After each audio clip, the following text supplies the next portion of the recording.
রংপুরের বদরগঞ্জে বস্তাবন্দি অবস্থায় এক নারীর লাশ উদ্ধার করেছে পুলিশ।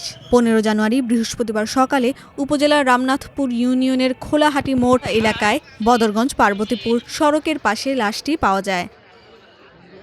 পুলিশ জানিয়েছে, সকাল আনুমানিক 6টার দিকে সড়কের পাশে একটি বস্তাবন্দি লাশ দেখতে পান স্থানীয়রা। পরে তারা বিষয়টি বদরগঞ্জ থানায় জানালে পুলিশ ঘটনাস্থলে এসে লাশ উদ্ধার করে।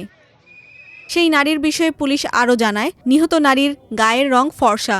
তার পরনে ছিল কালো সাদা ডোরাকাটা বোরকা, বাম হাতে একটি ঘড়ি এবং হাতে মেহেদির চিহ্ন। নাকে মুখে আঘাত রয়েছে। শরীরের বিভিন্ন স্থানেও আঘাতের চিহ্ন পাওয়া গেছে, তবে তাৎক্ষণিকভাবে তার পরিচয় শনাক্ত করা যায়নি। এই ঘটনাকে কেন্দ্র করে এলাকায় চাঞ্চল্য সৃষ্টি হয়েছে। লাশটি ময়নাতদন্তের জন্য রংপুর মেডিকেল কলেজ হাসপাতালের মর্গে পাঠানো হচ্ছে। এর আগে গত 11 সেপ্টেম্বর রংপুরের বদরগঞ্জে কাশবনে মাথাবিহীন অজ্ঞাত এক নারীর লাশ পাওয়া গিয়েছিল।